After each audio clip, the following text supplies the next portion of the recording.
Nahuli ko ng GF ko ang kaibigan.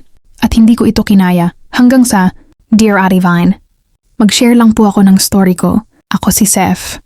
Nickname ko, at may GF po ako. Si Kat. 2 years na kami. Ngayon po is may friend ako na friend ko simula first year college, si Van. Mabait, may katangkaran. Sakto lang naman looks niya. At parang kapatid ko na din kasi siya kung ituring ko. College pa lang kami, parang magkumpare na talaga kami. May times na nagchat-chat siya sa akin para manghiram ng pera. Tig 500 to 1K lang naman. Kaya walang problema at the time.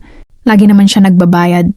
Till nitong October 2025, napapansin ko na hiram na din siya kay Kat sa GF ko.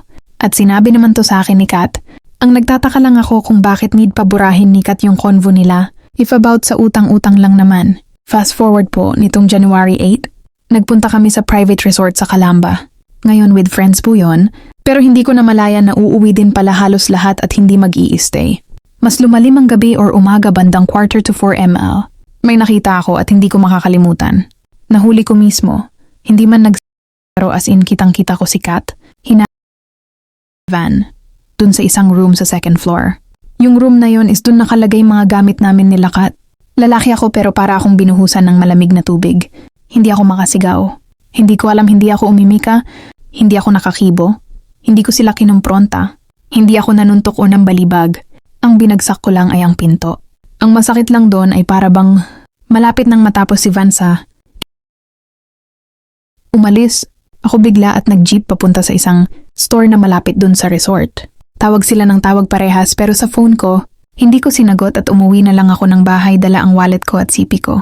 Iniwan ko sa resort yung backpack ko at silang dalawa. Kinabukasan, dinala ni Kat yung backpack ko at galit pa siya sa mga sinasabi niya. Bakit daw iniwan ko siya? Buti na lang daw at andoon pa si Van at hinatid siya pa uwi.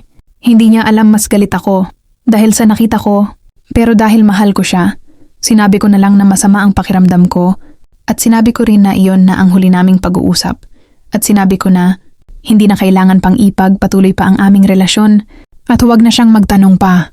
Dahil hindi niya magugustuhan ang susunod kong sasabihin, nagulat ako sa sinabi niya, sagot niya lang. Okay fine, kung ayaw mo na wag mo, bye.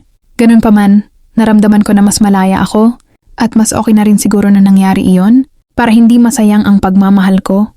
Dahil mahal na mahal ko siya, tama po ba ang ginawa ko? Hanggang ngayon kasi, mahal ko pa rin siya.